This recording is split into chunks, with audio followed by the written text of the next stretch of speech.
people are the ones who gonna have to fight.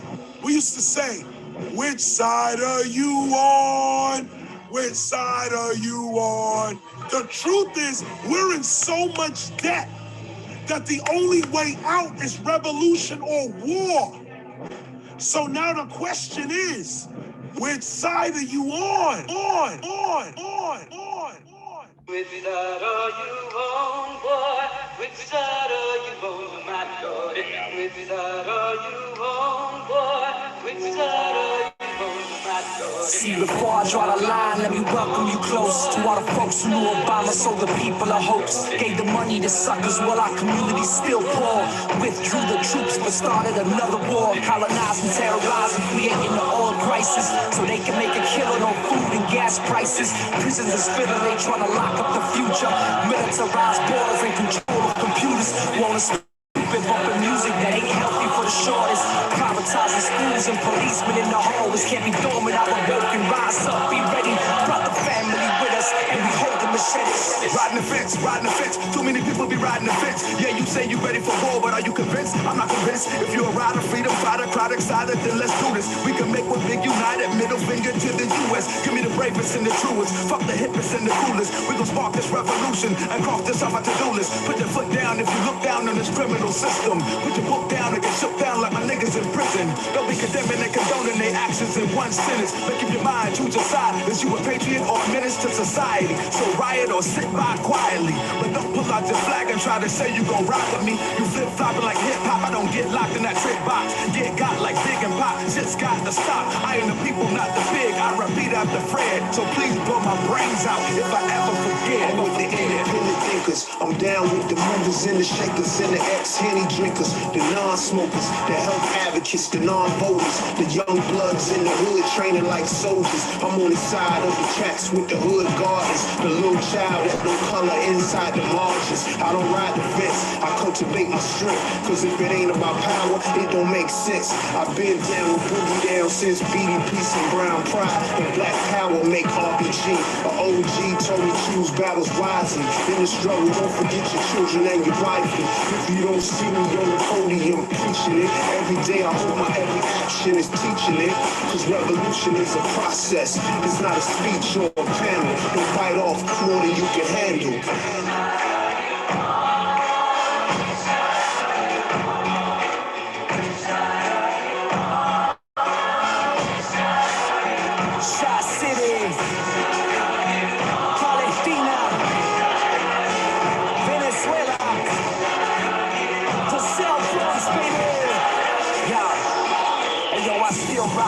Slingshots in Palestina, con todos los estudiantes por educación gratuita. I'm with workers uprising and the right to unionize. We ain't crossed the border, so you better legalize. I'm with La Peña del Bronx.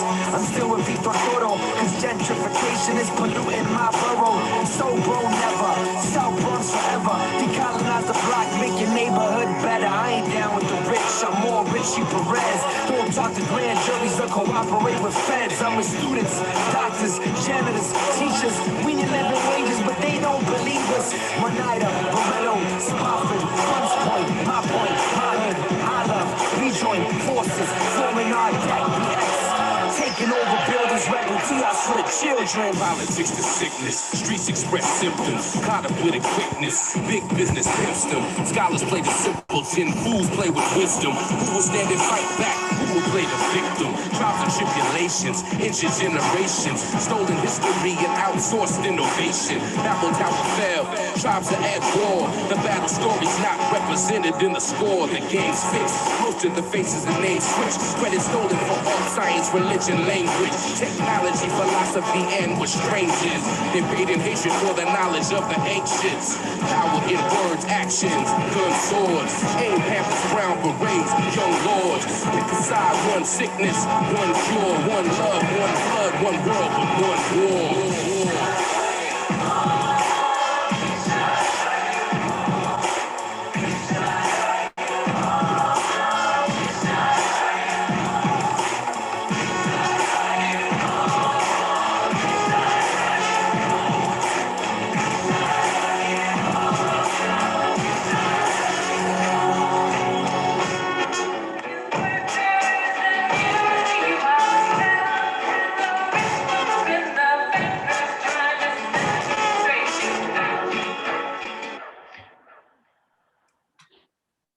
right, welcome everyone. Yeah, thanks for being here. This is part one of our series here, the National Liberation Roundtable Series, Fighting for Liberation Under Imperialism.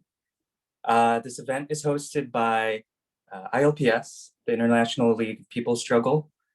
And today we're going to be featuring some speakers, local organizers from the Seattle-Tacoma area. And yeah, we really hope that you're able to leave this session as well as future ones with at least one or two practical lessons that you can apply to your own organizing in your area. And yeah, so that said, we'll go ahead and move on to the objectives here. Next slide, thank you. And I'll pass it off to you, James. Yeah, thanks, Mello. So today our speakers will be members of Bayan, which is a Philippine liberation organization concerned with the national democratic movement in the Philippines. We'll have speakers from Chin Leaders of Tomorrow, who will be talking about the situation and the historical context of the liberation struggle in Myanmar, and also folks from Palestinian folks organizing for the Palestinian liberation struggle here in Seattle. But first, going to talk a little bit about objectives. Yeah, we want to educate each other's organizations on our liberation struggles so we can link and raise our struggles and, learn together. We're going to find points of unity between our different struggles and where we can come together and work together so that we can develop our understanding of why so many of our struggles are anti-imperialist and kind of linked in that way under like a common enemy, right? And we're also going to learn how to contribute to our local anti-imperialist movements, working from within the imperialist core, which is, of course, the United States. Yep. Next slide, please. Yeah, and real quick, we'll go over some housekeeping items here. For the agenda and flow of today, each group that James had mentioned will do a short, about 20-minute situationer and presentation on their movement and their struggle for national liberation. And the later portion of this will be kind of reserved for crosstalk between the presenters here, as well as discussions and prompted by questions from you all, the audience.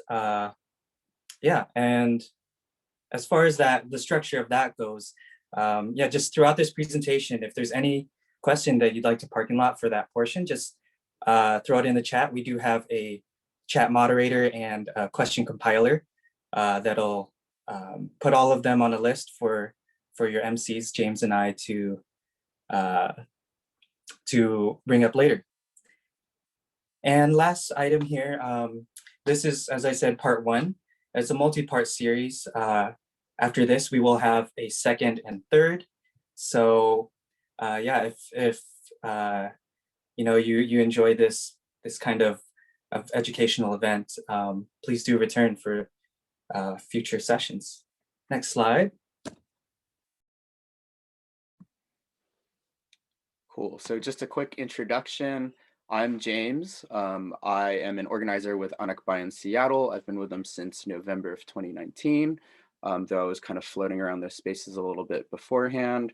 I'm currently education chair with them, and I've also been organizing with ILPS, the International League of People's Struggles, which has been a really great space to talk about our current work and kind of the continuing context of the work that we do.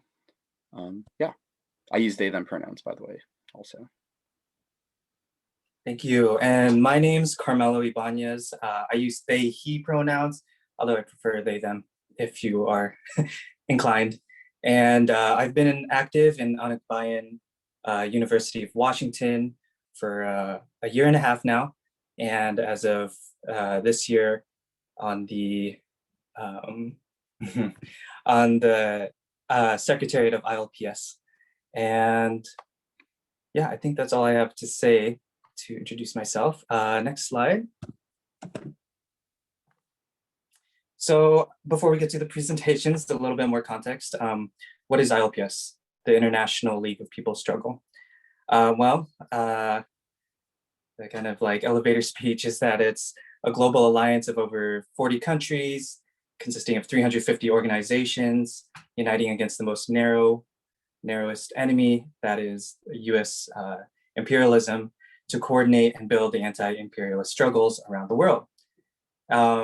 We will bring this up at the end of our presentation here, but if you'd like to follow up and find out more, you can always plug into ILPS via Facebook, Instagram, or if you just know of ILPS organizations like member orgs or the alliance in your area, just reach out to those folks as well. And then next slide, please. All right, a little bit more context. What is imperialism? So there's a lot of aspects to imperialism, but for now, we'll just kind of try and give you the essence of it. Imperialism is considered the last or the most advanced stage of capitalism, also in essence, the last stage of capitalism. That is because it's at a point of monopoly capitalism where it will lead either to the complete destruction of society or something new and for the people. Also, it is a global system of oppression and exploitation where rich countries exploit poor countries for their cheap labor and resources, where, for instance, we see majority of this in colonies and semi-colonies, all of which from all of which we have, a lot of our presenters and organizers here are representing. And then imperialism, within the age of imperialism, competition between imperialist powers create conflicts and wars for economic and political control or domination of the entire world, the resources and wealth.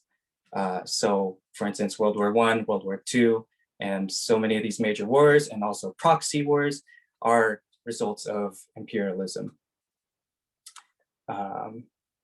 And so hopefully that was distilled enough.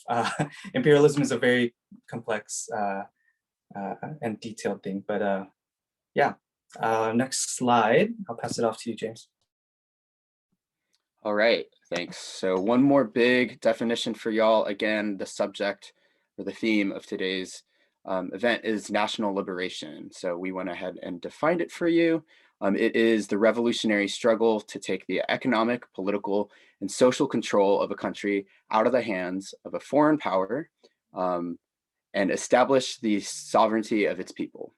And as we'll see today, national liberation is the common goal of many colonized people across the globe who are fighting against imperialist powers. Often this power is the US in particular. So today we'll get to see a lot of those commonalities between these national liberation struggles, and we'll have an opportunity to discuss what ties these struggles together and what we can do to work in solidarity with each other, and so we can harness our collective power. Next slide, please. Ooh, okay, we're moving very fast through a lot of these concepts and ideas. We have a lot to pack in today, but that said, we'll keep pushing through. Hopefully that what we just shared with you kind of helps frame the rest of this presentation. So our first guest speakers for today are representing Myanmar youth and students. Can we get the next slide, please? And I'll introduce our speakers here. We have Jessica, who uses she, they pronouns. Jessica is a Chin organizer, recently graduated from the University of Washington. She really recently joined Anagbayan UW, yay, and happy to have you, Jessica, and co-founded Chin Leaders of Tomorrow with the hopes of creating a safe space for activism and organizing within and beyond the Chin community towards collective liberation, not liberalization, liberation. And then and Jessica's, their co-speaker is Dim. James, I'll let you. Yeah, so Dim uses she, they pronouns. They are a Zomi Tadim Chin, also organizer for Rising Voices, which is based in Detroit and in Ann Arbor, Michigan. They graduated from the University of Michigan, and in addition to Rising Voices, they also organize for Chin Agency and Indigenous autonomy, as well as working with their communities towards collective liberation. So yeah, thanks for coming, y'all. We're gonna let you take it away from here. Next slide, please. Wow, thank you so much for having us. Yeah, so earlier at the very beginning, we were asked to like choose a song that, you know, kind of represent what has been happening in Myanmar. And we felt that there is not one single song that, you know, encompasses like everybody from how diverse and huge Myanmar is, which we will talk about, but I just wanted to start. Can everybody hear me? Is that okay? I'm hearing some feedback. Okay, okay, perfect. Yeah, so we will talk a little bit more about our personal history later in our little presentation, but we're both Chin, but from two different types of ethnic groups. And Chin itself is an ethnic group in Myanmar. There are over 135, I guess, like federally recognized ethnic groups in Myanmar, but we also wanted to do a quick disclaimer that we're both part of the diaspora, and so our perspective may not fully reflect upon the voices of the people on the ground, and we really want to like always center the voices and the people of the ground who are directly impacted by the coup, which we will further talk about. And to start us off, I'll quickly go over the history of Myanmar, and also acknowledging that our knowledge and our history of Myanmar are also quite limited because of when I'll share a little bit more about myself later, but we were never fully taught about like our history, which a lot of the things that we've learned, we have to do our own digging, our own research through oral history and things like that. And so this will be pretty brief and not holistic. So I just want to do another disclaimer again, but Burma was formerly colonized from 1824 and 1948, colonized by the British. But this is also like things that we always have to, I guess, like ask ourselves is who was like truly like colonized. And what I said earlier with over 135 tribal or ethnic groups existing before, some of the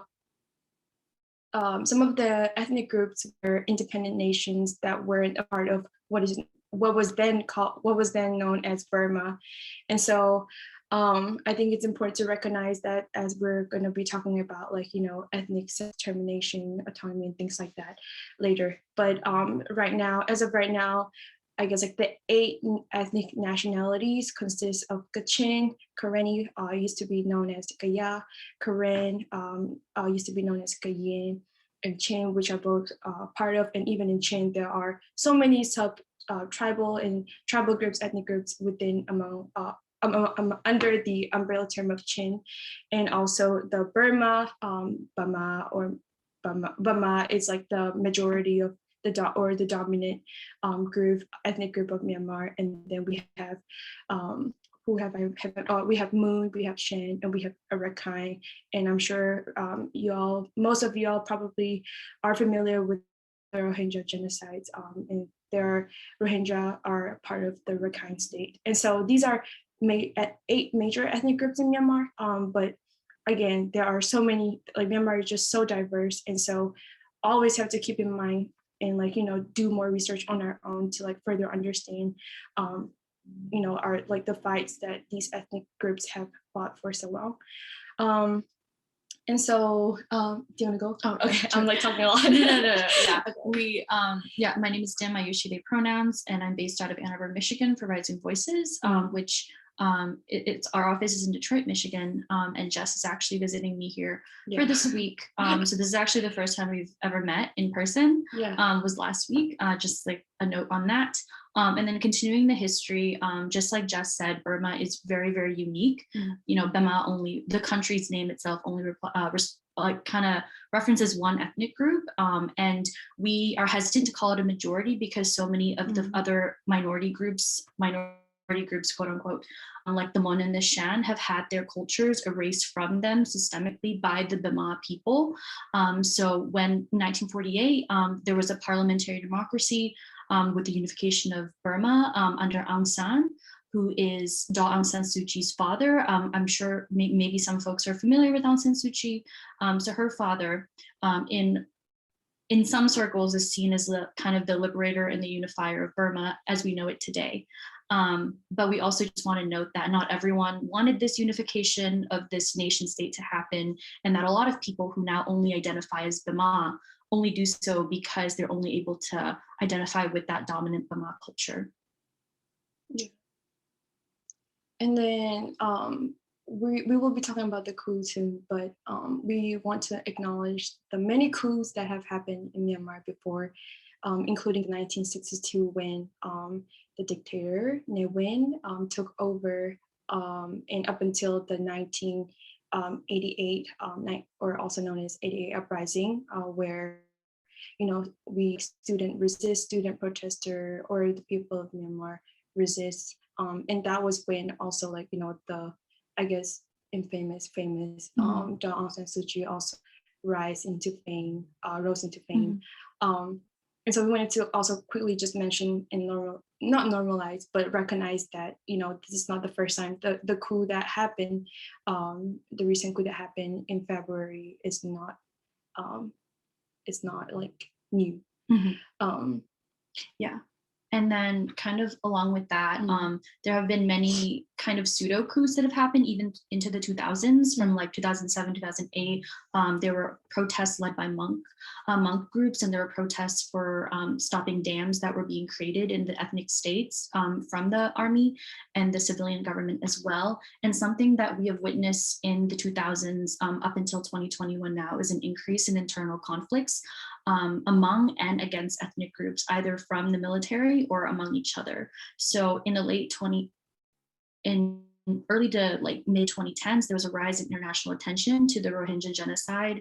And we want to give like a really brief history of who the Rohingya are, also acknowledging that neither of us hold this identity. And this is kind of just from our own history and our own informal knowledge research that we've done. So a lot of the Rohingya, there's a lot of propaganda around their history and who they are. So in Burma, even before the coup, there was a lot of controversy around calling them Rohingya. A lot of people referred to them as Bangladeshi, but we want to assert that the Rohingya are adamant they are part of Burma and that they are citizens of Myanmar historically, and that their homelands are in Rakhine State. So that is where we're starting off with that. And there are continuing internal conflicts among ethnic groups in Rakhine State against the Rakhine Buddhists and the Rohingya, who are predominantly Muslim people.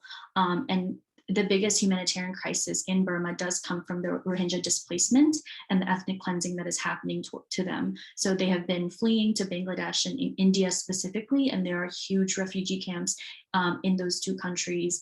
And bringing back the Rohingya into Burma is one call for action that a lot of Rohingya people are saying. And then there's continued internal conflicts among ethnic groups in Burma that are driven by continuous fight for sovereignty that are compromised by the military regime. And then we also want to note that a lot of these indigenous movements were compromised by the civilian government that Aung San Suu Kyi herself led in 2012 into when the coup hit. So, because there's a lot of Aung San Suu Kyi apologists, but I just want to note that as Chin people, our main duty and our main resistance is for indigenous sovereignty, and Chin people are considered one of the indigenous groups of Burma. And Aung San Suu Kyi is someone who is an inhibitor of that progress. And although Burma gained international attention in the late 2010s with the Rohingya genocide, which was inflicted by the military, but also backed by a lot of reactionary Buddhist groups, including a lot of groups who showed support to Aung San Suu Kyi and her party, the National League for Democracy. These acts of state-sanctioned violence is nothing new. Do you want to go ahead and take over? Or? But we must see the interconnectedness of this as a long history of Burmese ethnic cleansing and a promotion of a Buddhist and Bema supremacy. But this came as a result of British colonization as well. So pre-18th century, 19th century, before the British colonized, there were still a lot of Bema kingdoms who essentially had indigenous groups as their serfs. But this really ramped up with British colonization. So British colonization formalized separatism between these groups and also formalized inequity. I think a good frame of reference for a lot of people who might not know Burmese history is kind of think about the caste system in India and the Raj system and how the British came in and like exacerbated a lot of those differences that already existed. And so that's a brief history up until the coup. And now we will move on to the actual history of the coup. Next slide, please. So this next slide is just a visual representation of what Myanmar and like the different ethnic groups that we've already mentioned and talked about. And also just wanted to emphasize and highlight that, you know, Chin, Kachin, Karen nation, these are all independent nations prior to colonization, or they were like separately colonized by the British. Yeah, so wanted to quickly mention that. Next slide, please.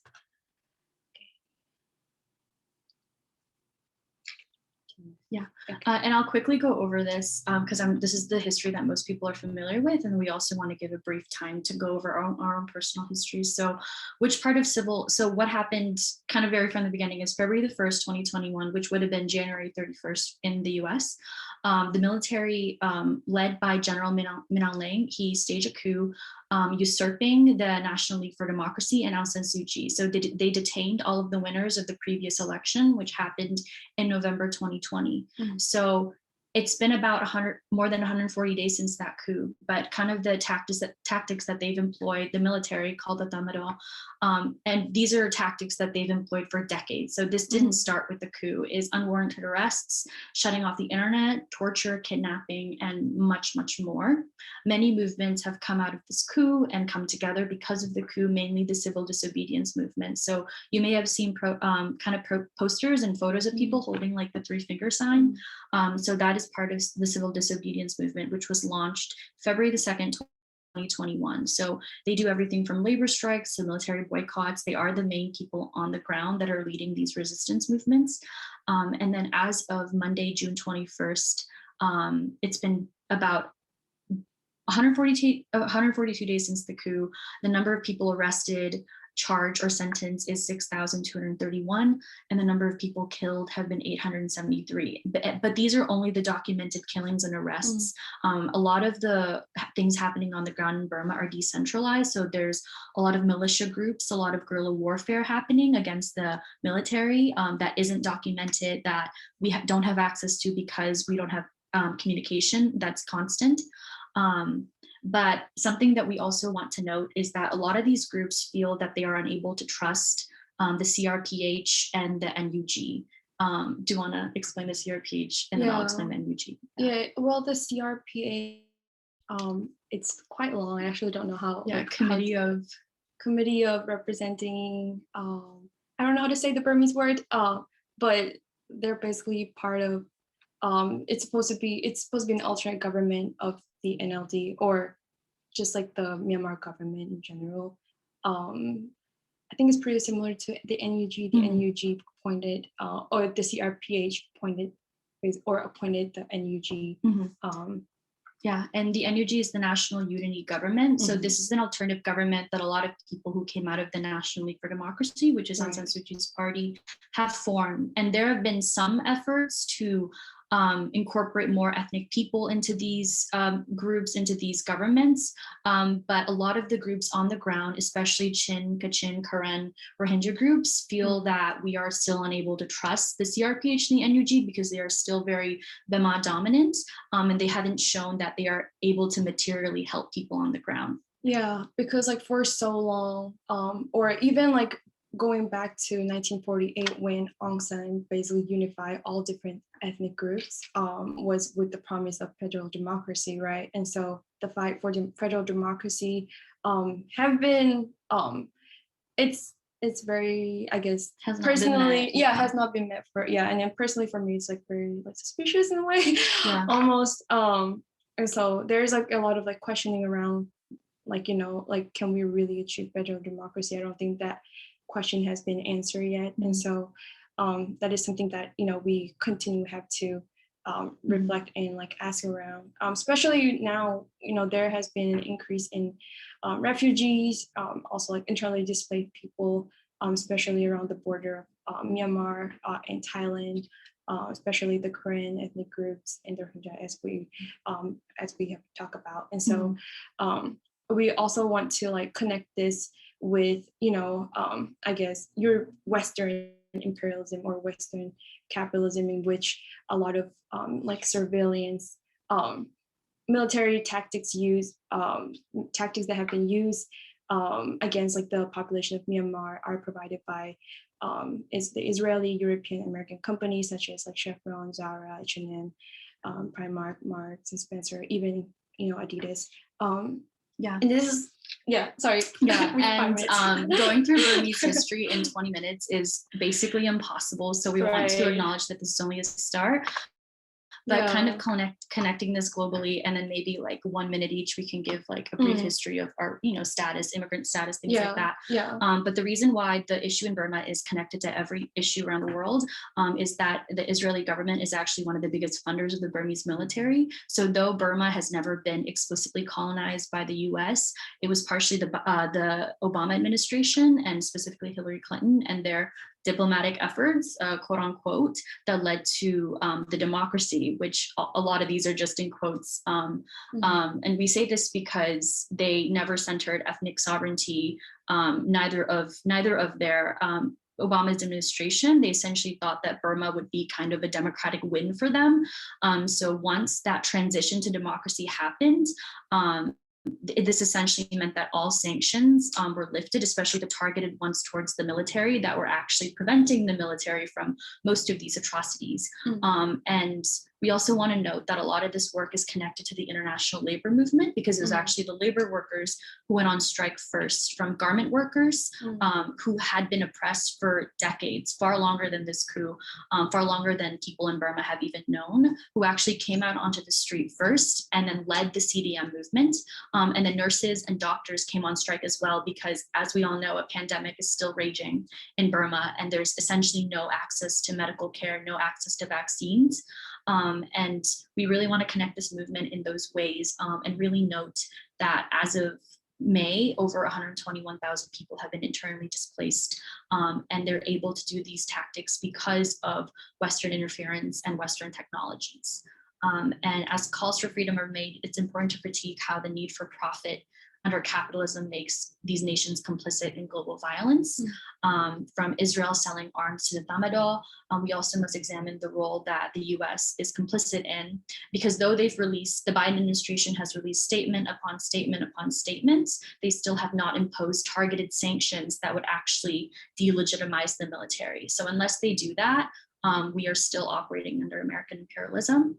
And then the last thing we also want to note is that for us, this is also a fight for ethnic autonomy and sovereignty, which is an international fight. So Indigenous people all over the world are fighting for land back, we're fighting for agency.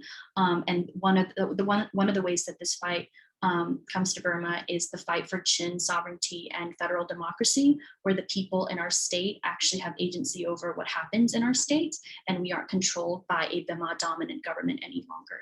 Yeah, and this, I think like one thing that as I think we'll quickly share about our history.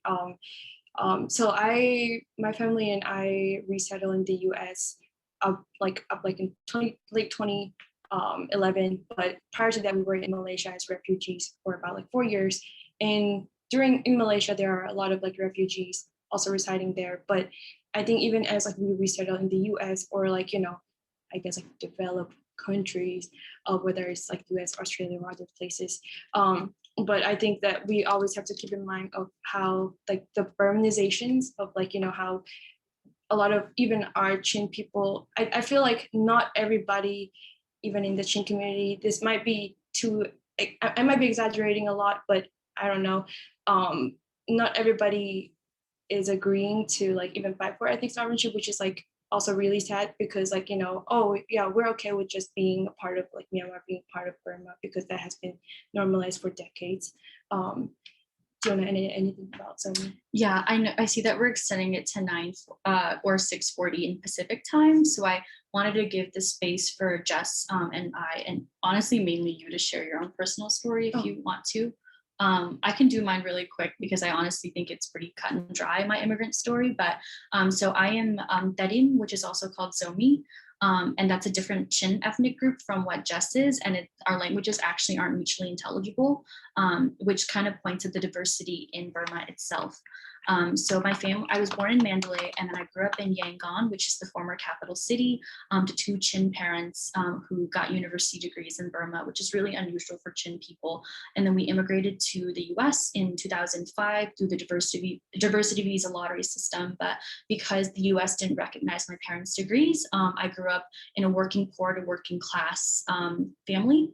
And my parents worked in everywhere from factories to sushi stores to cleaning. And now we're pretty solidly working class, but I think that narrative of labor and labor exploitation has been something that has followed my family from Burma into now in the diaspora. Well, I've kind of already shared quickly that like, you know, a lot of like, I guess like refugee like me, I recently got naturalized, but people are still a lot. I know that a lot of like, you know, like in Seattle, there's not a lot of like Chin community, but I know in like places like Indiana or Texas, in the US, there are quite a huge like Falam, Hakka majority Chin communities around there. But prior to like a lot of our resettlement in like developed country, quote unquote, a lot of people are either in like Malaysia or like in Thailand or even like Guam. So just like, you know, wanting to move for a better world, better to start a new life. But I think it's always important that our roots is still in Myanmar, in our roots or in Myanmar, but like in Chin state. So always keeping that in mind. Yeah, I think that's, yeah. I know that was a really long history. So I guess our conclusion is that the fight in Burma has existed since 1949, essentially. All the way from British colonization to the dominant Bima ethnic groups systemically oppressing other people, especially people who hold identities that are separate. So we weren't raised in majority Buddhist families. We were actually raised Christian. And so we just want to acknowledge that the fight in Burma is connected to the fights around the world in labor spaces in Palestine, Kashmir, and Tibet. And we're grateful to have the space that has been given to us to share that today. And hopefully we can answer some questions later. Yeah, and so we've already mentioned all of this. Sorry, next slide is where we have compiled resources. These are definitely not limited to, yeah, there are a lot of like resources that people have organized, especially virtually. And so I will copy and paste, but this will be a great time to for people to like check these people out. We're both also individually organizing organizing mutual aid for changes of tomorrow. I'm organizing mutual aid for the boys in Myanmar. If you haven't followed them, you should follow them. But these basically, yeah, we're organizing because mutual aid is definitely one of the ways that we are supporting the CDM. CDM are is what they call themselves, but yeah. Yeah, that's it. Yeah, that's it. That's all we have for today. I'll turn it back to Mello.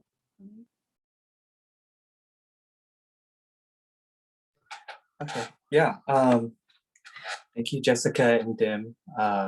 It's always such an enriching experience hearing, you know, y'all present. I've been to a couple of your presentations, and it's just there's always so many parallels. As you were presenting, I was just kind of thinking of, you know, like what else was going on in the world at the same time to kind of like give some historical context for a lot of, you know, colonized people. So you said it was British, you know, colonialism started in 1948, if I heard correctly. 1948 is a significant year around the world. As some of us know, Nakba was also in 1948, which we might hear about from Rena or Palestinian. It was also 2 years after the faux independence of the Philippines by the US. And, you know, in a lot of our histories, we see that the pre-colonial conditions of like different groups, ethnic groups in our homelands were really taken advantage of by colonialists and what would become imperialists. So I think that's just the basis, you know, for national liberation and our national unity for our people. And yeah, so just always powerful to hear. Our next speakers here, I will be from Bayan, Marie and Jess, representing the national liberation struggle for the Philippines here. Jess Hartman goes by or uses they them pronouns. They are the chairperson of Onikba in Seattle and is a youth and student activist struggling for national democracy in the Philippines. They grew up in Singapore and now live and organize on occupied Duwamish land. James, would you like to introduce Marie? Sure, yeah. So Marie, she, her pronouns, has been organizing with the National Democratic Movement of the Philippines since late 2016. So she's been in it for a minute. She was born and mostly raised in occupied Tongva territory and currently works in education. Yeah, thanks for coming, y'all. Gonna let you take it away. So next slide, please.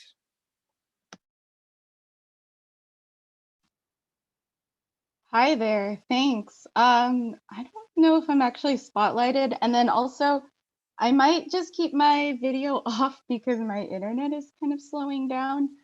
All right, here we go. Philippines edition. So the text says, for those who would like a translation, overthrow the fascist US Duterte regime, and then struggle, do not be afraid in the smaller sign. Yeah. Next slide. What is Bayan? Okay, sorry. So I'm going to butcher the Tagalog, but Bayan stands for Bagong Alyansang Makabayan, which means New Patriotic Alliance. And then Bayan itself, the word means country or people. Bayan is a multi-sectoral alliance of progressive Filipino organizations that include Anak Bayan, which is our youth organization, Gabriela, our women's sector organization, and then Migrante, which is our overseas Filipino workers organization. We're an international chapter of Bayan Philippines, and we are part of the National Democratic Movement of the Philippines. Maria, I'm going to pause you for a second. In order to spotlight you, you have to turn on the video. Okay, my internet is kind of slowing down though. Okay, then we can hear you. All right, cool. All right, we could go to the next slide. Thanks. Yeah, so like the folks before us mentioned, trying to go over all of this in 20 minutes is impossible. So please do drop any questions. And we have some more opportunities for folks to learn more about the National Democratic Movement towards the end. We'll share those. But in a nutshell, we see that Philippine society is semi-colonial and semi-feudal. It's semi-colonial because although the Philippines is not a formal colony of the US, it's still ruled and influenced by US imperialism economically, politically, culturally, and through military. It's semi-feudal because a majority of the population are peasants and farm workers. And by majority, we actually mean 75% of the population. A large majority of the Philippine land is owned by less than 1% of the population, being the landlord class. The peasant class harvests raw materials that are exported for production before being imported back into the Philippines to be sold at much higher costs. So all of the all of the profit extracted from our resources are made by multinational corporations and ultimately imperialist rulers. We also see that we can distill the many problems of Philippine society into three root ones, that being US imperialism, feudalism, and bureaucrat capitalism. And we'll get into these a little bit more with a little history run through, but essentially what we're seeing today is these three root problems manifesting in things like militarization, which we'll be talking a lot about. And it also looks like land grabbing by the big landlord class, by foreign companies, displacing and killing of peasants and indigenous peoples, labor export policy that has over 6,000 Filipinos leaving the country every single day to look for work. And their wages get siphoned through fees when they send money back home, and through domestic policies that don't even benefit them or the root of their unemployment. And it also looks like corrupt government officials who are growing the already huge foreign debt of the Philippines while making personal profit and gain. So if we go to the next slide, we'll go through a little history run through of how we got there. Okay, so I'm going to condense hundreds of years of history as succinctly as I can. So brief history of the Philippines. For over 300 years, we were under the colonial rule of Spain. This is the era of feudalism. Under Spain, we also got a lot of Catholicism going on, so a majority of the country now is Catholic. During this time period, there was also a lot of scattered revolts happening throughout the entire archipelago. And then it wasn't until 1896 that the entirety of the majority of the country united under the 1896 revolution. So we call it like the Katipunan. And then during this time period was also like the US-Spanish War, which eventually led to like the selling out of the Philippine Rev to the US, which ultimately led to the Filipino-American War, which kind of showed that continued resistance against US imperialism. At that point, we didn't want another colonizer. We wanted to be our own free and independent country. And so the Filipino people continued to resist the US throughout that time period until the US came through, and we were like a formal colony of the US until 1946, where we got our fake independence. And then now today, there are bureaucrat capitalists that work in the government and work hand in hand with US imperialists to help continue maintaining that semi-colonial and semi-feudal character of the Philippines. And then just something else to note, that in positions of power, nearly every president of the Philippines has come from the landowning class. So Jess went over like the three root problems. We kind of like to reinforce that these three root problems help continue each other. So they're continuously reinforcing each other in a lot of different ways, shapes, and forms through like bureaucrat capitalism, feudalism, and US imperialism. And so for us, it is like our call to really acknowledge that the three root problems are happening and to provide the solutions to those three root problems. Let's go to the next slide. So something else to acknowledge that is ongoing in the Philippines is because the three root problems are continuously exacerbating the conditions of Filipinos in their everyday lives. There has been an ongoing civil war in the Philippines for the last 52 years. In the countryside where the toiling masses are experiencing some of the harshest and worst conditions, and Jess said earlier, that's about 75% of the population. Oftentimes the people there have no other choice but to take up arms in defense of their lands, rights, and livelihood. Our Bayan organizations are part of the legal mass movement and are above ground organizations that are not affiliated with the armed struggle, but we do acknowledge the reasons why people take up arms because of the ever worsening crisis of imperialism and its continued material impacts on the conditions of the Philippines. And so this is an ongoing civil war that's been happening for the last 52 years. Let's go into the next slide. Yeah, so right now, what just to bring it back to what's currently happening, we see that we have a deep, deep history of people's movements and the people rising up to seize power, even though it hasn't been fully completed yet.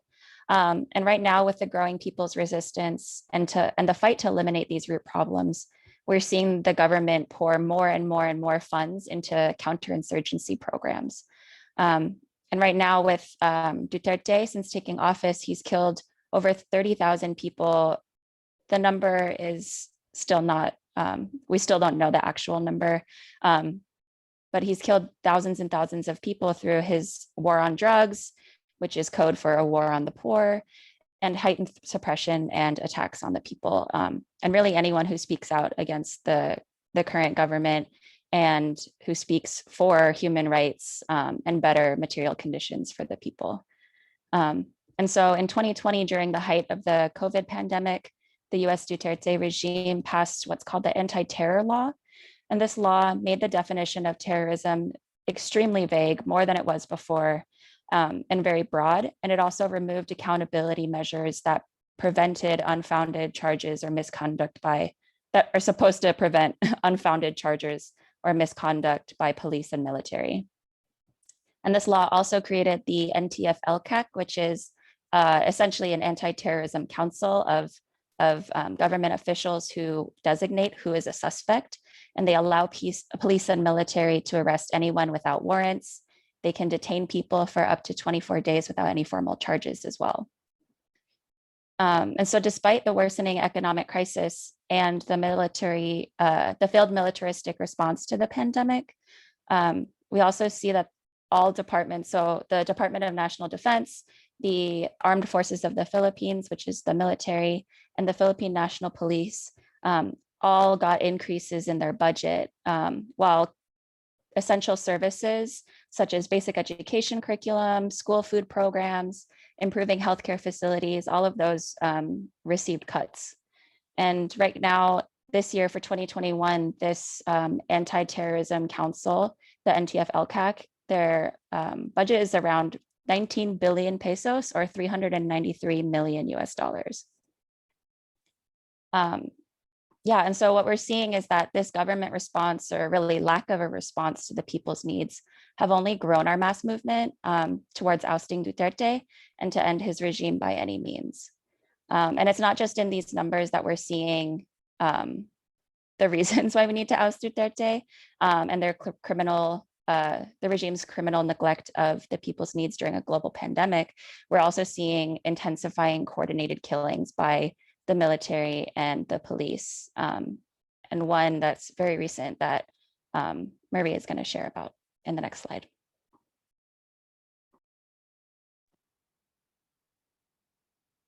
So in the picture, you'll see three Lumad folks from left to right: Angel, Willie, and Lenny. Most recently, on June 15th, there was a Lumad massacre. So 3 farmers of the Manobo tribe, which is the tribe that these 3 belong to, were murdered by the armed forces of the Philippines while they were harvesting abaca. I don't know how to say that. One of whom was a child, 12 years old. According to their families, they had asked for permission from the soldiers before doing their harvesting. But when their bodies were found, there had been signs of torture and rape. Crimes like this highlight the continued injustices that the masses are facing against the US-backed Duterte regime.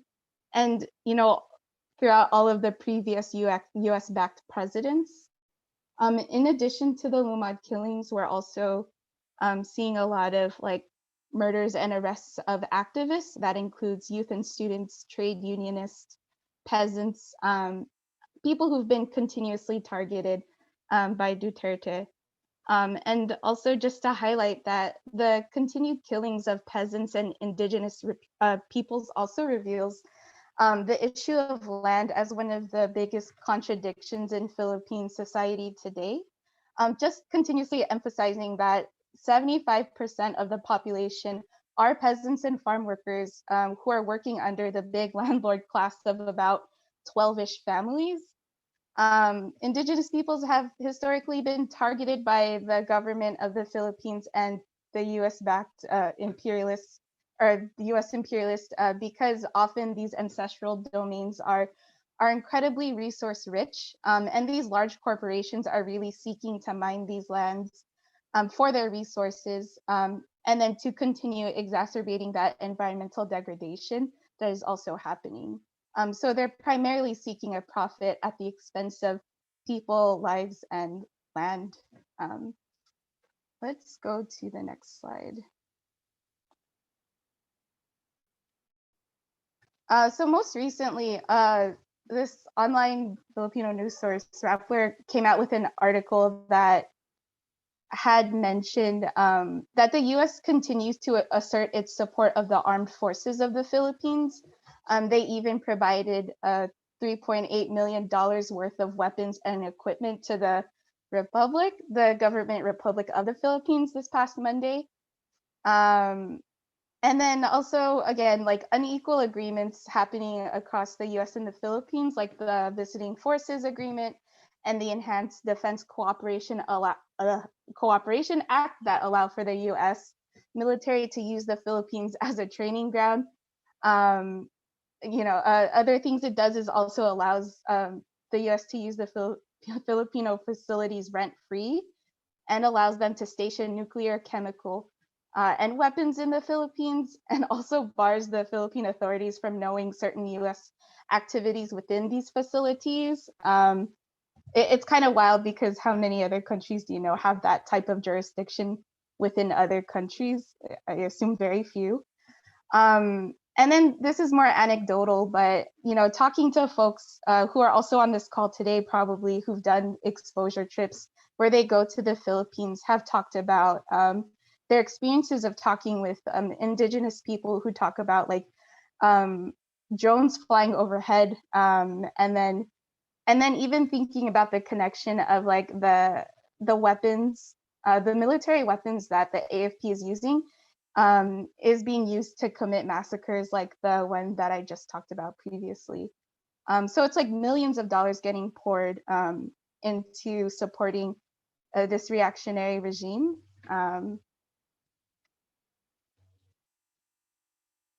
Yeah, we can go to the next slide. Yeah, so like we said, there's a lot to cover, but we do want to leave you with some next steps if you're interested in learning more and taking action and supporting the Philippine struggle for national sovereignty. We are going to wrap it up in just a few minutes. So the first is to help us pass the Philippine Human Rights Act. Buy in USA is a part of the efforts to pass this. It's also known as the PHRA, calling for the US to suspend all military aid to the Philippines and to investigate the human rights atrocities that have been funded by US tax dollars.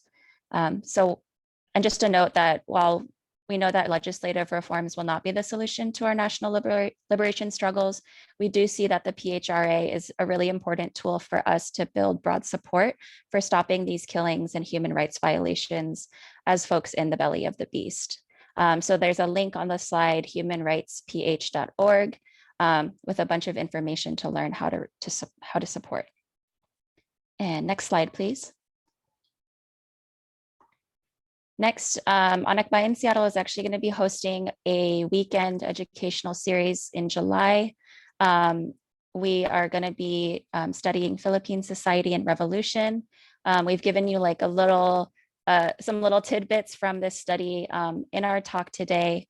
But essentially, we go really deep into why is there poverty in the Philippines? How have the Filipino people fought back? Why are we not truly free today? And what are we fighting for?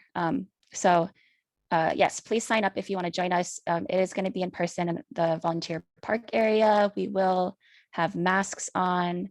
But yeah, please sign up. And then the last one is on the next slide. And then this is just a quick save the date. We don't have full details yet, but long story short, every year the Philippine president does a State of Our Nation address or State of the Nation address. So we kind of host our own counter People's State of Our Nation address that happens in the Philippines. And then we do like a local one here. Last year, we had about 140-ish people come through to participate in PSONA. We call it PSONA. And this year, we're also hoping to host another one under the banner of Duterte Wakasan Na, which is really a rallying cry and call from the Filipino people that demand that they don't want another year of Duterte. They want his regime to end now. And so we're demanding for him to resign or else be ousted.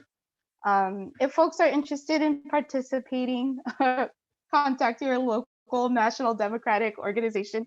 We'd be happy to also have different folks who are in solidarity with our movement come. That would be dope. But yes, that is all from us. Thank you all.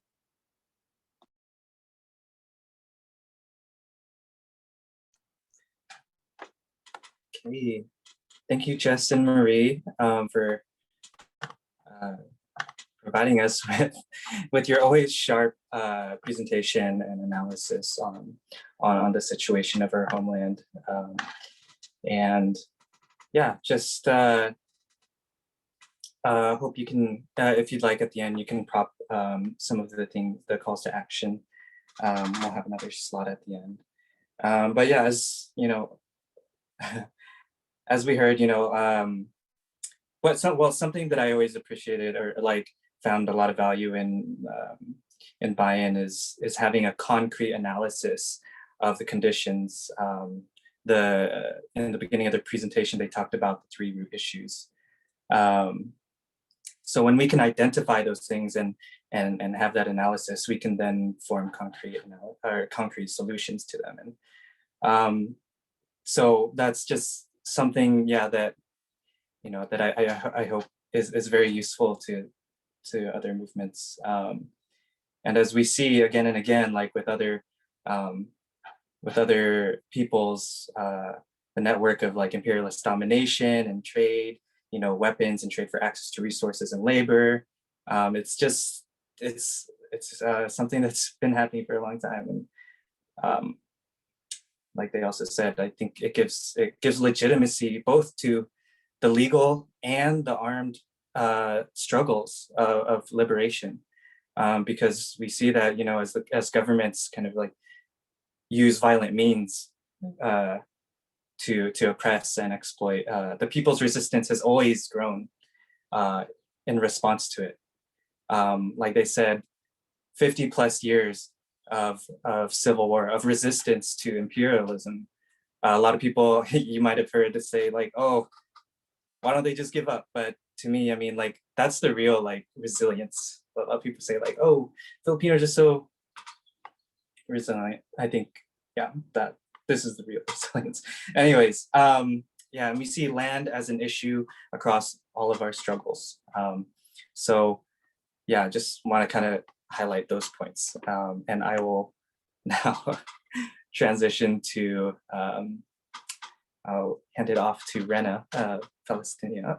Next slide. And take us away, Rena. If we switch to the next slide, we can intro Rena real quick.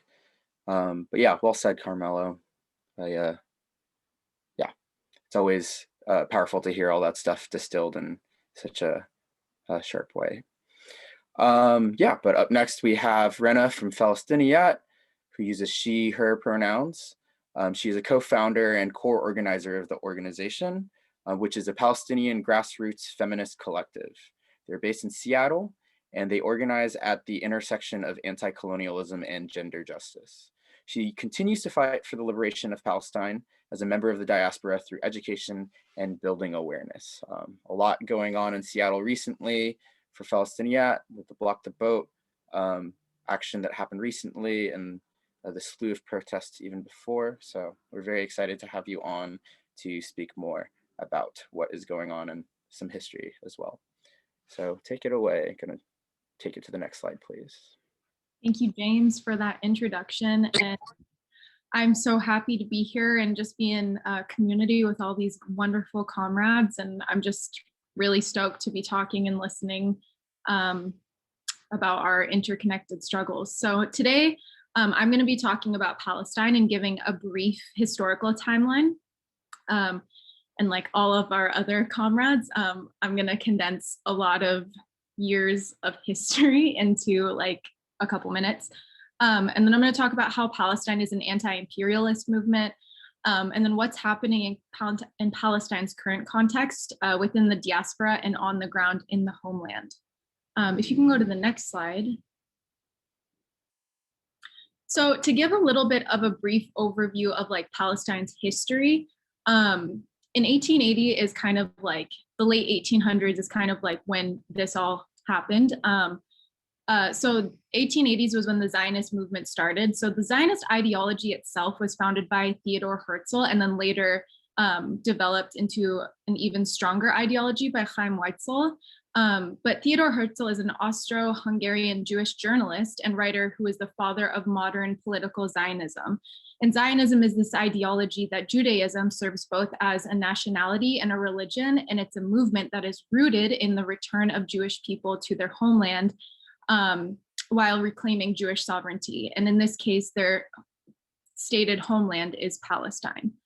So a lot of what we hear and what Zionism is rooted in is settler colonialism and really uprooting an indigenous people, and indigenous people is the Palestinian people. In 1917, the Balfour Declaration was signed, and the Balfour Declaration was a public statement that was issued by the British government in 1917 during the First World War. And it literally states the establishment of a national home for Jewish people in Palestine. In 1948, kind of like what Carmelo was saying earlier, that 1948 is a really important year for a lot of us who experienced these struggles of liberation. The 1948 Nakba happened, which Nakba in Arabic translates to the catastrophe in English. And the Nakba was the mass exodus and expulsion of more than 800,000 Palestinians from their homes and towns due to war. In 1967 was the Six-Day War, and it was fought between Israel, Egypt, and Syria. And this is when Israel gained control over the Sinai Peninsula, the Gaza Strip, the West Bank, Jerusalem, and the Golan Heights. I'm going to give like a very brief overview of the first and second intifadas. Intifada translates to revolution or uprising. So the first and second intifadas were a series of demonstration, nonviolent actions, mass boycotts, and civil disobediences that really were trying to bring change to the settler colonial, apartheid, and genocidal landscapes and conditions that Palestinians were experiencing. And then in 2005, because of the second intifada, the blockade on Gaza happened. And then 2008, 2012, 2014, and now the continued 2021 war on Gaza is happening. If you can go to the next slide. So Carmelo and James gave us a lovely definition of imperialism earlier, but I kind of want to just bring us back to that and what that means in Palestine's context. So when I'm thinking about imperialism, I'm thinking about how it's a set of tools and structures that are utilized to enforce capitalism, to maintain economic supremacy, political superiority, and militaristic governance. And when we talk about Palestine and imperialism, we really see that as US sanctioned imperialism and how that is funding Israeli militarism through settler colonialism, apartheid, and genocide. To give you a brief statistic, the US gives $3.8 billion to the Israeli military per year. and that funds their military and their Israeli police. And then just kind of a little bit of a breakdown, that's $10.4 million per day and about $434,000 per hour. And that is our tax dollars going to fund that. So, you know, our tax dollars are continuing to fund the demolition of our Palestinian homes and communities to make way for illegal Israeli settlements. It also funds the systemic abuses of fundamental human rights of Palestinians because of our identities, and also funds the denial of Palestinians' freedom to move throughout Palestine and the West Bank because of the implementation of militarization and checkpoints. So whenever Palestinians are moving from place to place, they often have to use different roads. They have to go through different checkpoints to actually gain access to where they're trying to go. And not to mention, they have to have different license plates. And there's so many things and a bunch of different permits that they have to apply for if they want to go to Jerusalem. Can you go to the next slide, please? So with that context, we can kind of focus on what's happening now. And the BDS movement, also called the Boycott, Divest, and Sanctions movement, is it was started in 1995 when 170 Palestinian organizations and groups called on the international community to support Palestinian human rights by putting pressure on Israel. There are 3 demands of BDS. So the first demand is ending its occupation and colonization of all Arab lands and dismantling the apartheid wall. The apartheid wall, I believe, runs all along the West Bank, and I think it's like 400 kilometers. It's other kilometers or feet, and I can't, it's not feet, it's kilometers. And then the second demand is to recognize the fundamental rights of Arab Palestinian citizens of Israel to full equality. And the last demand is respecting, protecting, and promoting the rights of Palestinian refugees to return to their homes and properties as stipulated in the UN Resolution 194. And I'm going to talk about how this is kind of gaining action in a local context, or sorry, how it's gaining traction in the local context. So the Seattle Educators Association recently, the Seattle Education Association Representative Assembly recently passed a new business item to endorse BDS, which is unbelievable. Like, that is a very, very, very big win for Seattle. And the Seattle Education Association Representative Assembly is the Seattle Public School Systems Union. So I think there's about 6,500 educators within this union. So they endorsed BDS, and they also voted to end the deadly exchange, to stand in solidarity with Palestinians, not only in Seattle, but also in the homeland. The SEA, like I said, represents about 6,500 teachers and staff in the Seattle Public Schools. And they're facing a lot of backlash right now, like a lot of backlash, because there are a lot of Zionists in the Seattle Public Schools. And later on, I'm actually going to have an action item for you folks to take up, where I'm going to ask you to go ahead and email some folks in Seattle Public Schools to state that you are happy with this decision and what it means to you to be able to support BDS in Seattle Public Schools. And then we're talking about also end the deadly exchange. So a little bit of background on end the deadly exchange. End the DX is a local and national campaign, and it targets stopping exchanges between military and police. So in Seattle right now, End the Deadly Exchange has been working really hard to ban the exchanges between the Seattle Police Department and the Israeli military and police. And I know that a lot of you are aware of like the holds that the Seattle Police Department uses, and a lot of them are illegal holds. And yeah, and when I say holds, I mean like the violence that is used against people. What we're trying to do is stop, or what they're trying to do is stop the exchange between the Seattle Police Department and the military police and forces, because they learn all of their holds and all of the violent tactics from the Israeli military and police. So these exchanges are used to share and promote and extend discriminatory and repressive policing practices that already exist in both in Israel and the US. So some of these practices include racial profiling, massive spying and surveillance, deportation and detention, and attacks on human rights defenders. And a lot of us who attended Block the Boat last Thursday saw the force that was used against our 11 comrades that were arrested. And then we have an academic boycott as well. So Israeli universities continue to be persistent accomplices in Israel's regime of occupation, settler colonialism, and apartheid. The Israeli universities are also involved in developing weapons and military systems. They also justify the ongoing colonization of Palestinian land. They rationalize gradual ethnic cleansing and also provide a moral justification for extrajudicial killings, as well as contribute to the many more violations of human rights and international law.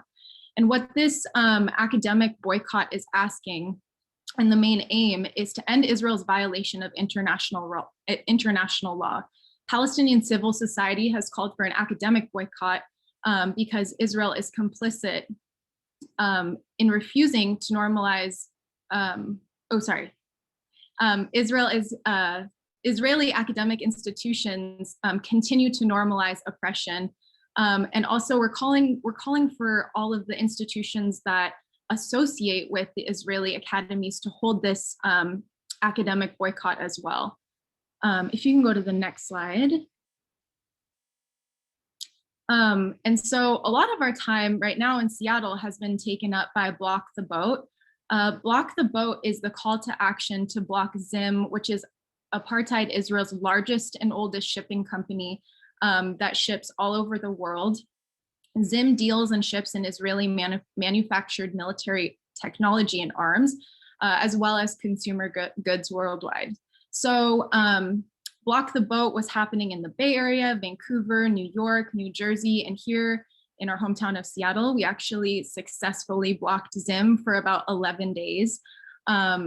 Unfortunately, they did unload, but we don't even see that as a loss. We see this as a win, or not the fact that they unloaded, but we see the fact that we blocked them for 11 days as a win because it cost them a lot of money to just be sitting in the middle of the Puget Sound. And yes, so it costs a lot of money. So, and it also, the Block the Boat is a part of the global boycott, divestment, and sanctions movement as well. And the international call to action against them is part of the BDS to put pressure on international communities to support Palestinian human rights by pressuring the apartheid state of Israel. Can you go to the next slide, please? And then so along with Block the Boat, a lot of y'all have probably heard about Sheikh Jarrah, Silwan, I even asked my mom how to pronounce that, Silwan, and Gaza. In Sheikh Jarrah, more than 200 families are still facing forced eviction to make way for illegal settlers to demolish Palestinian homes and build illegal settlements. Israeli courts have ruled that settlers can move into Palestinian homes in Sheikh Jarrah. And there's actually like a very viral video of a settler saying, if I don't take your homeland, or sorry, if I don't take your home, who will? And I'm pretty sure the settler is used to live in the US and was born in the US. Oh, I see that they're from New York, so that's great. So it just goes to show the continued genocide, the US continued genocide on Palestinian bodies and how real that is. And in Silwan right now, this is a neighborhood in occupied East Jerusalem, and 230 families are facing ethnic cleansing. Israeli settlers utilized the apartheid court system again to move into Batan al-Hawa, which is a town in Silwan. Both Sheikh Jarrah and Silwan are examples of Israel's larger plans to remove all Palestinians from Jerusalem and steal more Palestinian land. And Sheikh Jarrah and Silwan are actually really important to settlers because the more they get land from Jerusalem, or more land that they steal from Palestinians in Jerusalem, the more control they have over Palestine and Jerusalem in general. And Jerusalem is a very coveted place to hold power over. And then in Gaza, in May 2021, a couple of months ago, Israel bombed Gaza, killing at least 248 people, demolishing more than 1,000 housing units, leaving more than 90,000 people houseless. And Israel continues to bomb Gaza with missiles and bombs made by our very own Boeing and General Dynamics. And also, not to mention that Israel has imposed an illegal blockade on Gaza for over 14 years, creating the world's largest open-air prison and controlling their access to clean water, food, and medicine. And 97% of water in Gaza is polluted. And a lot of what I've been seeing online too is this constant talk about Gaza. And whenever I see people saying, you know, having the Hamas Israeli military debate, I just tell them there is nothing left of Gaza to bomb. There is nothing. We are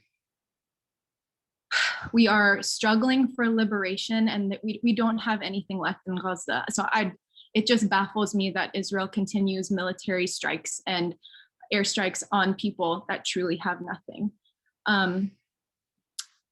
Yeah, so if you can go to the next slide, I'm gonna wrap up by showing all the call to action. So this is where we really need your help. So like I was saying earlier, the Seattle Education Association is facing a lot of Zionist backlash. And they asked us to actually prop up their ask by sending a thank you to SEA today. So there's a script that all you have to do is just type it into an email and then send an email to any of these people or all these people. And this is also on our Instagram as well, if you need to see it too. There's like a whole caption that can go along with it as well. And our Instagram is just Palestiniyat, but there's that. I'm gonna also put these pictures in the chat as well. But with that, I wrap up my Palestinian struggle presentation. And thank you so much for listening. And it's an honor to be in community with you all, and appreciate you all. And also, long live the Intifada.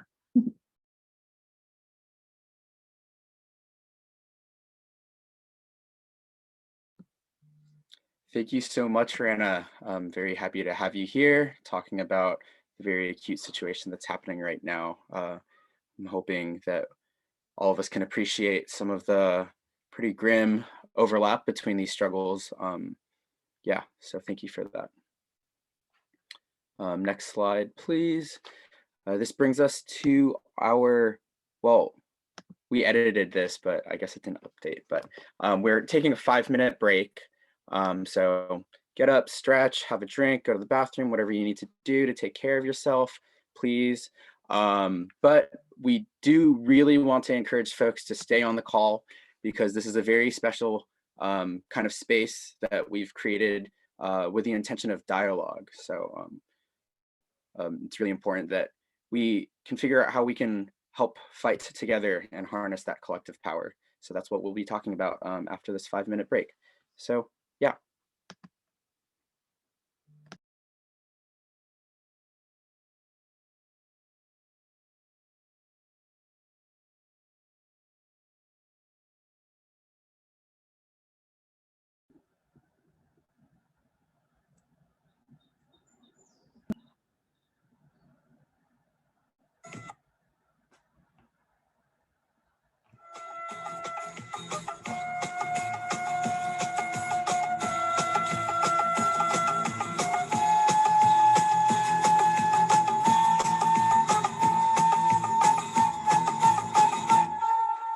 أناديكم أشد على أياديكم وأبوس الأرض تحت نعالكم وأقول أفديكم أناديكم أشد على أياديكم وأبوس الأرض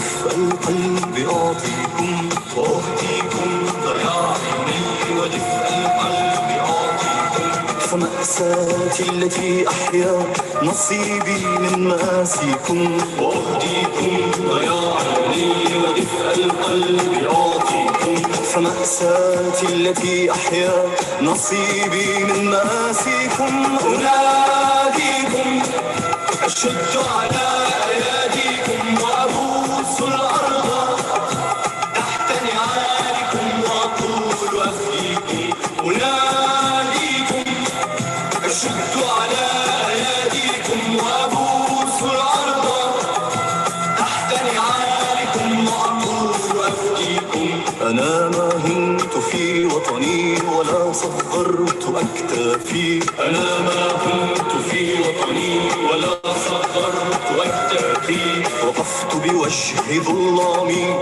يتيما عاريا حافي أنا ما هنت في وطني ولا صغرت أكتافي وقفت بوجه ظلامي يتيما عاريا حافي أناديكم أشد على أياديكم وأبوس الأرض تحت نعالكم وأقول أفديكم أناديكم أشد على أياديكم وأبوس الأرض تحت نعالكم وأقول أفديكم حملت دمي على كفي وما نكست أعلامي حملت دمي على كفي وما نكست أعلامي وصنت العشب الأخضر فوق قبور أسلافي حملت دمي على كفي وما نكست أعلامي وصنت العشب الأخضر فوق قبور أسلافي أناديكم أشد على أياديكم وأبوس الأرض تحت نعالكم وأقول أفديكم أناديكم أشد على أياديكم وأبوس الأرض تحت نعالكم وأقول أفديكم أناديكم أناديكم أناديكم أناديكم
Okay.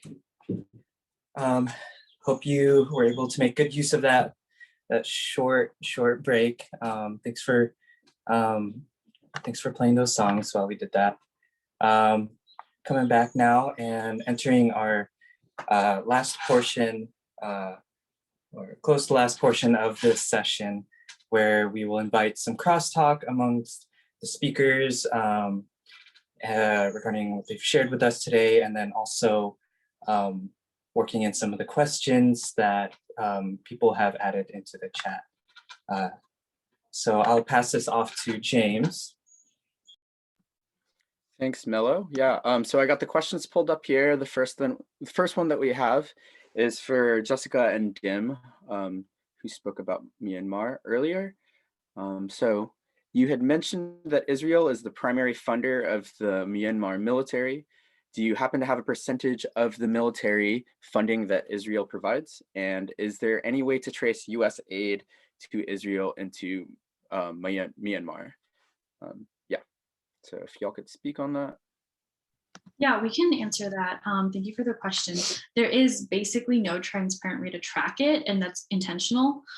So the percentages are not there, but it's like 10 main countries, and Israel being one of them, because you literally see photos from like 2010 and on, where a lot of the Burmese generals are literally in Tel Aviv for a lot of the gun and military expos. And like there's pictures of them negotiating.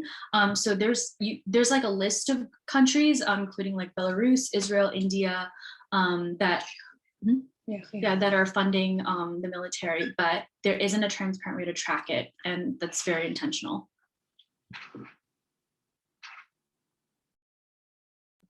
Yeah, thank you for sharing that information. Yeah, it's pretty insidious that a lot of this stuff is hidden from us, right? And just to reiterate Carmelo's point earlier, connecting Palestine, or Israel's connection to Palestine, Myanmar, the Philippines, we have this common enemy that is funding military occupation and violence against the people. I think it's really important in our analysis of anti-imperialism to think about these material conditions and the ways that people are affected by these material ways of moving around arms. Up next, we do have another question for y'all. So the question is, I noticed that the bottom right has a picture of people with rainbow flags. So this was in reference to a photo that was in the presentation. Is that connected to pride, or does it have a different meaning? So if y'all could answer that question. Oh, and yeah, another note is the general himself, Min Aung Hlaing, he's literally in Russia right now. So he's hiding in Russia. And yeah, the pride question, yes, so there has been a lot of activism and protests that are being led by a lot of people who are trans, or in the queer communities. A lot of people who have been historically ostracized in Burmese society have taken a frontline role out of necessity, really, because these are some of the most marginalized people. So there are a couple on the ground protests that were led and created by LGBTQ groups. And there's a really, really rich history of LGBTQ resistance in Burma as well that's not often talked about. So that is referencing the pride parades that were happening last month and even before that. Yeah, and then just like quickly mentioning one of our really good friends that we made through this coup, Hayne, also Sandy. They're called On the Ground Mutual Aid on IG, on Instagram. They've been organizing mutual aid. So if you can follow and support them in any ways you can, that would also be very much appreciated. If they're part of the LGBTQ community too. Yeah.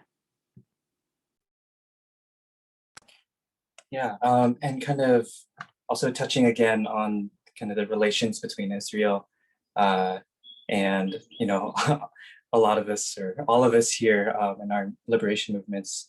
I really wanted to kind of like highlight that this like twisted web of connection where the US funds Israel, Israel sells weapons to the Philippines, like Duterte, to Myanmar, as mentioned, and the US also funds the Philippines as well. I'm not so sure about the role they have, or you know, the involvement they have in Myanmar. So maybe that's something you could speak on as well. But I kind of want, I want to like kind of prompt other speakers here as well to kind of comment on this connection here.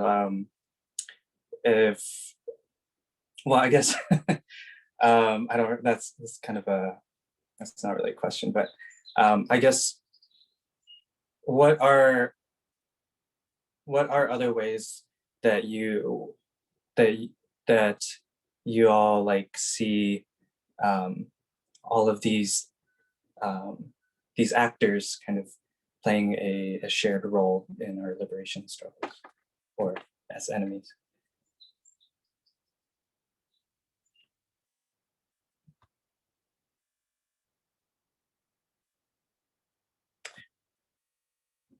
I think earlier we heard a little bit about like different amounts of funding, military funding. So would any of you like to elaborate more on kind of like those economic ties, those militaristic ties?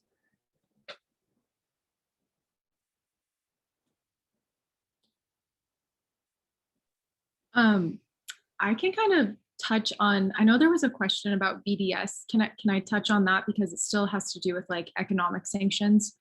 Is it okay if I read the questions? That way folks know what I'm referencing.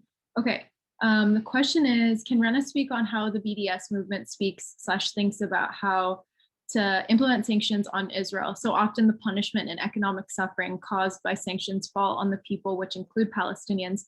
So I wanted to ask how BDS approaches and discusses sanctions.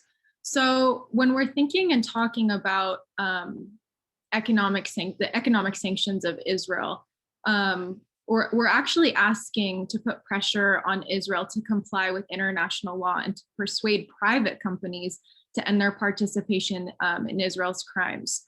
And when we're talking about economic boycotts, like the first ones I'm thinking off the top of my head is like divest from G4S and also divest from HP. HP is a big help. They really help Israel with surveillance technology, and also just helps maintain systems of apartheid and settler colonialism. So don't buy HP because I will find you. Let's see here. Let's see. Those are the things that are coming off the top of my head. Also, SodaStream is a huge company based in Israel, and I see a lot of people. It's kind of ironic because I see people being like, yeah, I'm saving the environment, but I'm like, do you actually know the history of SodaStream? And SodaStream actually is an active instigator of settler colonialism, apartheid, and genocide. So while you're trying to save the planet and use less bottles at the same time, you're still contributing to apartheid and genocide. I hope that kind of answers that question.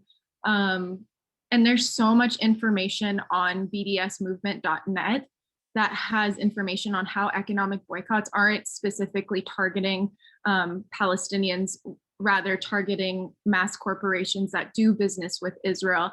And one really great example is how we did block the boat and how that's been happening all across the West Coast, but also all over the world, and how we blocked Zim from doing business in different ports across the West Coast. Because like I said earlier, that cost them a lot of money. And that's hitting a big target. Like that's a large corporation that is being hit by, small resistance movements. So I hope that answers your question. Yeah, actually, thanks for that. It makes me want to ask the other presenters, like, are there any other companies or corporations, that have ties to imperialism? Yeah, that could be, sort of like shared targets. All of them, of course, but for the sake of conversation, yeah, if y'all can kind of share any of those corporations, like for instance, I think Boeing was shared earlier, or was kind of blurted out. Yes, Boeing. Yeah, and not to mention that the Biden administration, I think it was back in May, approved a $735 million arms deal on top of the $3.8 billion that we already give Israel. So that 735 million arms deal was approved and is, I'm pretty sure that Boeing is going to be mass producing missiles and bombs for Israel now.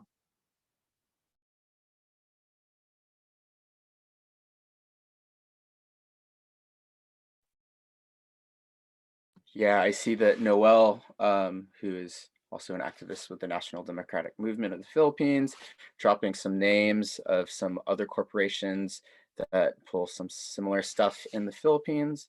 It is pretty pervasive, unfortunately, and I was just thinking about how if there was an app that told you which companies, it'd be pretty difficult to shop, I think, if you were truly aware. But yeah, I think that there's a lot to be learned from the BDS movement.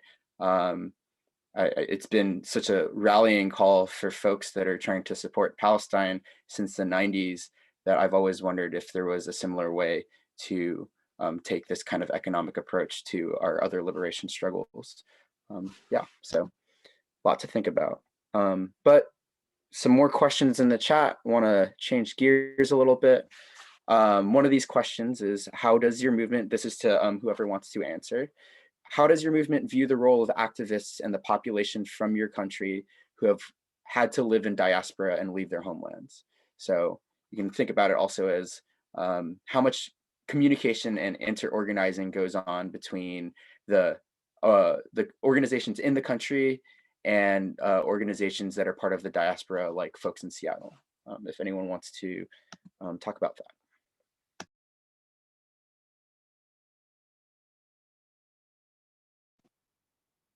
Hi, everyone. This is Marie. I know I'm not spotlighted, but that's okay. So just to answer this question, for the National Democratic Movement in the Philippines, we view ourselves in the diaspora as unequivocally part of the national democratic struggle. So it's not just that we're in solidarity with the Filipino people, but we're an integral part to the struggle, and we are part of the Filipino masses that have been affected and impacted by US imperialism, feudalism, and bureaucratic capitalism. There's like a larger analysis around that too, around like the role of the labor export policy, which was like a series of policies under the Marcos regime in the 70s that ultimately relieved the government from dealing with unemployment in the Philippines by basically encouraging the export of our people to different countries.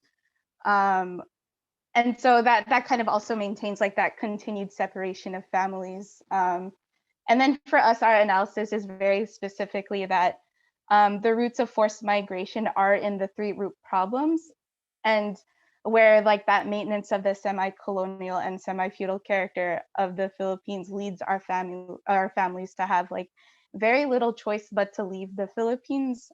So very often we'll ask each other and ourselves to like imagine, what would it have looked like if we never had to leave our homelands? And a lot of that is really, again, connected to if we address the three root problems and give like those solutions to the three root problems, then we would resolve the issue of forced migration that pushed our families out. That's like a long answer, but that is like the perspective of the National Democratic Movement. I don't know, Jess, if you want to add anything to that either. Yeah, I can add a little bit. I mean, I think you mentioned there's deeper analysis to it, but they're not just us being displaced, but in our presentation, we talked about Indigenous communities being displaced in the Philippines. And then on top of that, when peasants aren't able to survive off of the land that they're working on, they'll move to the cities to try and find work. But we know that there aren't actually that many enough jobs in the Philippines right now to actually sustain this huge agrarian population that we have that's being exploited. And so, yeah, there are different levels to where our people get pushed. And so we see ourselves getting pushed into other countries for work as part of that progression as well.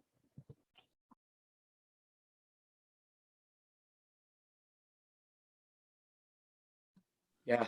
Oh, go ahead. Oh, we're just gonna say, sadly for us, there is like a huge distinction between like the diaspora and people on the ground. And I think partly like one of the main reasons is, as we've mentioned before, about like regarding like, you know, internal ethnic conflicts, especially even among like Chin communities, there are over 35, at least like 50, like very distinctive like dialects. So it's very hard to like when we like fight for unity, it's really important for all of us to like, you know, really understand that we must like, you know, fight for like intersectional unity, but that's also very hard, right? Yeah. And like yeah, not everyone has the same idea of Mhm. unity. I Yeah. think like even when we talk about actually like the NUG or something, like it's Mhm. not it's not, they don't have like the needs of everyone in mind. So I think like a good example of the distinction between diaspora and like homeland, quote unquote, is even just like how many differences there are between Jess and me. Like I didn't even know that the organization that she was a part of before CLT and still a part of existed, because it's mostly for it's mostly like a lot of Falam and Hakachin people, Mhm. and I'm Bedim, and I recently found out like February of this year Mhm. that it existed. So there's that conflict and a lot of like complex identities at play. I think like one of the most effective ways in which we do organize together as a collective is through mutual aid. I think that it's really important because we live here in the West, where we have abundance because of imperialism and colonialism, that we try to circumvent a lot of that money and wealth here to Burma currently on the ground. So with the mutual aid that Jess is doing and mutual aid that CLT is doing and a lot of other mutual aid efforts, I think that is the most like working together that you can find between the different movements. But it's really difficult because there is a lot of conflict between the diaspora and folks on the ground, and a lot of like differing levels of privilege depending on your ethnic group. So even with us, like we have immense privilege being in the diaspora, but then in certain spaces, a lot of people who are Bema, who are from Burma, have more privilege than we do because we're like an ethnic minority in the country. Yeah, thank you for sharing. I'm wondering, I have been wondering what that mutual aid kind of looks like on the ground for y'all in the United States. I wonder what it looks like to organize such a disparate group of people under a nationality, but like with various ethnic groups. And then like with the added layer of being in a diaspora, like what spaces are you finding that you can unite people in? What has that been like? Go ahead. I think like it's really difficult, and I Yeah. feel like it's almost this weird capitalistic urge to come to some sort of answer on that, but I don't really think we will. And I think that like just as you know, like just as people who are committed to this work, I think we're making sense of like what our role is and what our space is within just Burma and Myanmar as a country. Sometimes it feels really odd fighting for Myanmar when I personally just feel like I'm Chin first and foremost. But then you have to like reconcile that with what people are literally experiencing on the ground. So I think the space is like, we all have this connection in some form or another. We all, like most of us unanimously have family there, or we have houses there. Those are the places where we grew up. Like I think for Jess and me being 1.5 generation and actually having been born in Burma and raised there, like we would love to return to. And I think that does drive a lot of us forward. But I think like literally having a personal stake of having family there is like is a mutual connection we all have. Yeah, I definitely see a lot of analogies with our struggles there, and to me, it makes me think of the utility of a structure like a nation to unite folks that may share a lot of differences. As I don't want to directly compare, but there are a lot of ethnic groups in the Philippines as well. And yeah, I don't know, lots to think about. I'm going to pass it off to Carmela, who was about to read a question too, if anyone else, yeah. Yeah, so there's so many good questions we've been receiving. Unfortunately, we won't get to them all. I do have one question I'd like to pose before we transition to the end, where we'll be sharing some last minute things to send you off with. And that question is, to all of our speakers here. What role does an anti-imperialist alliance play in the victory or advancement of your movement, of our movement?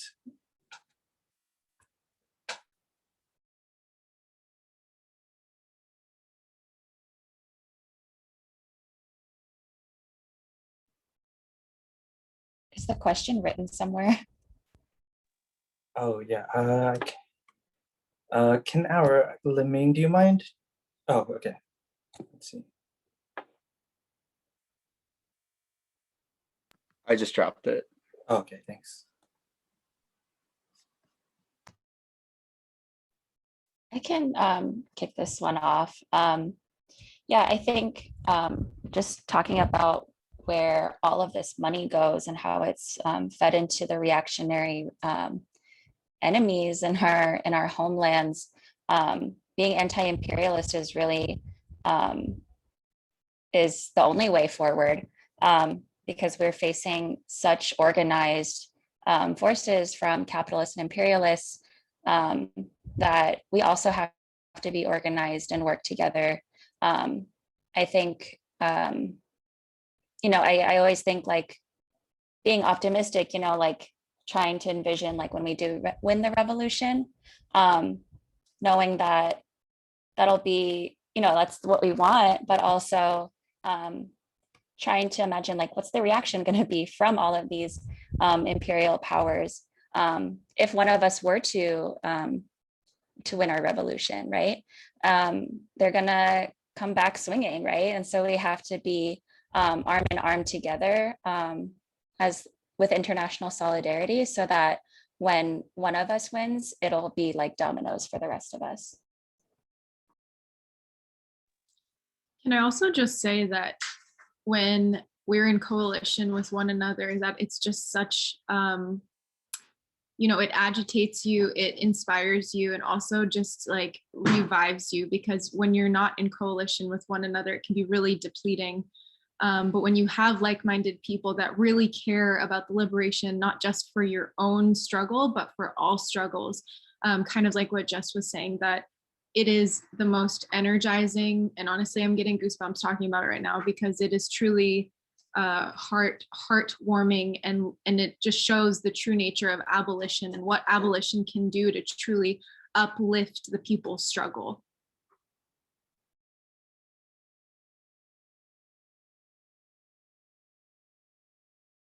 Yeah, we echo all of that. Like I'm genuinely just tearing up talking about it, because I feel like when we talk about transnational struggles, it's everything that we've talked about in this Zoom. And an anti-imperialist alliance is like, it's not even just a strategy, it's like the only way. And I think even with all of the movements, even with the shared economic, you know, like sanctions and companies, with the Philippines, Burma obviously has like a geopolitical tie as well. I think that we really have to center like all colonized and oppressed and indigenous peoples across the board. I think in my own personal experience too, some of our greatest allies haven't even been other Burmese or Burma people. It's been people like you who are in this Zoom, and it's been people that are in this Zoom. Yeah. So just like really want to note that it's transnational, and that's the only way forward. Exactly, which is why I actually also joined APU Job. Let's go. Yeah. Yeah, well, thank you all. Oh, Maria, actually, do you have something you'd like to say? If your Wi-Fi connection is, oh.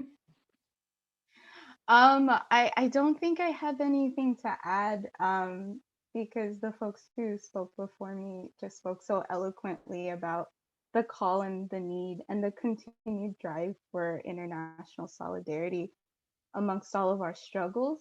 And just like really highlighting that the true enemy of the people in this context is really US imperialism.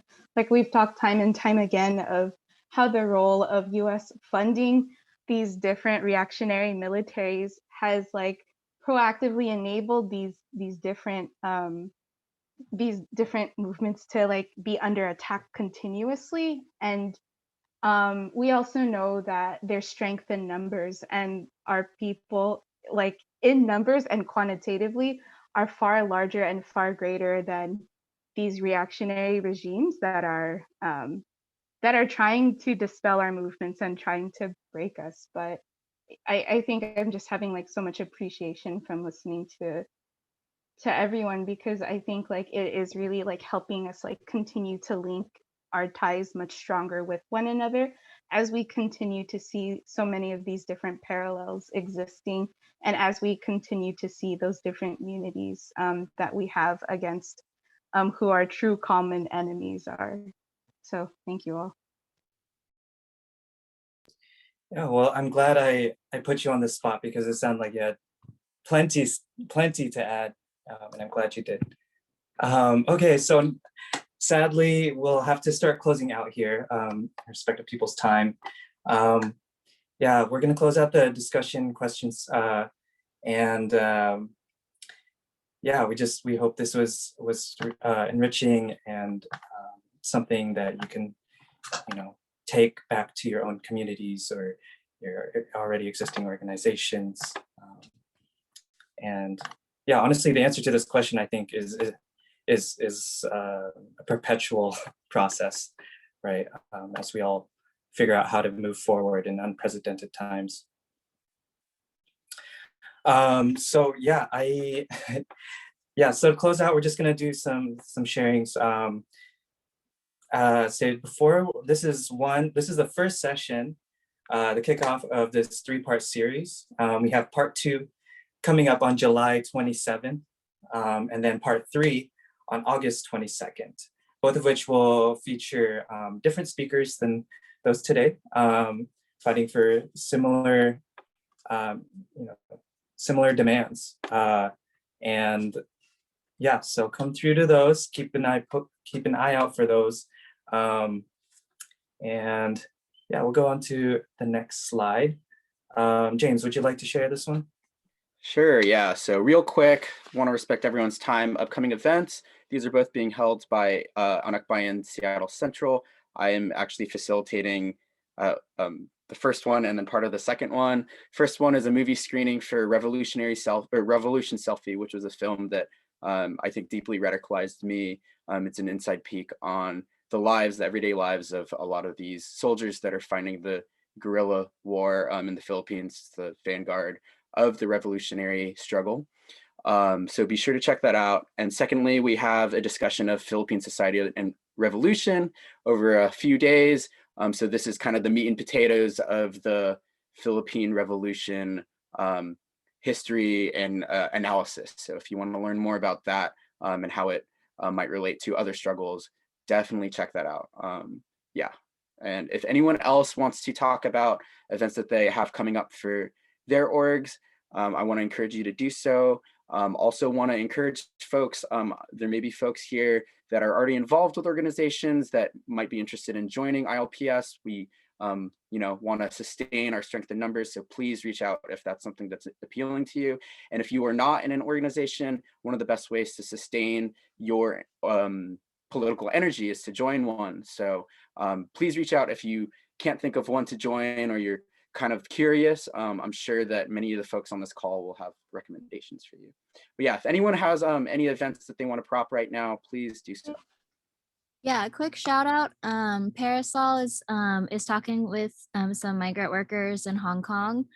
Up there, they made a documentary about the conditions during the pandemic for migrant workers and how those have intensified. And so we're trying to get that screening set up most likely for Friday, July 23rd. And it would be after 6 p.m. and we'll send prop to ILPS to send out once that's confirmed.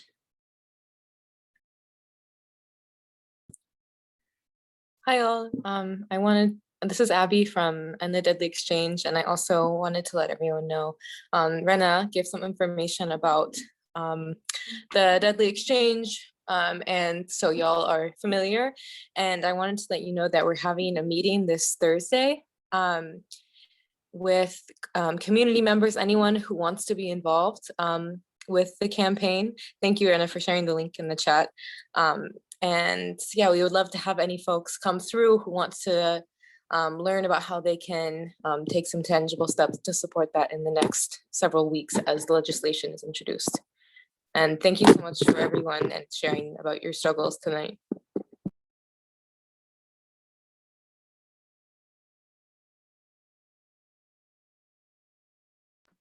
Yeah, thanks everyone for coming. I think that might be it. We're gonna close out with a chant. So if everyone wants to unmute themselves for a very chaotic Zoom ending to this, Mel, do you want to lead off the chant? Oh yeah, sure. So the chant's really simple. You've probably heard it. It just goes, the call is long live, and then the response is international solidarity. It's pretty simple and memorable. So if everyone is ready, don't be shy. Don't be shy. I'll go ahead and unmute. And yeah, here we go. Long live international solidarity. Long live international solidarity. All right. Sweet. Hopefully we can do it in person sometime soon. Yeah, in sync. No lag. And then yeah, this closes it out. Our last slide here, we'll just have some we'll flash it, the tags here, so that you can follow up with any of the events mentioned.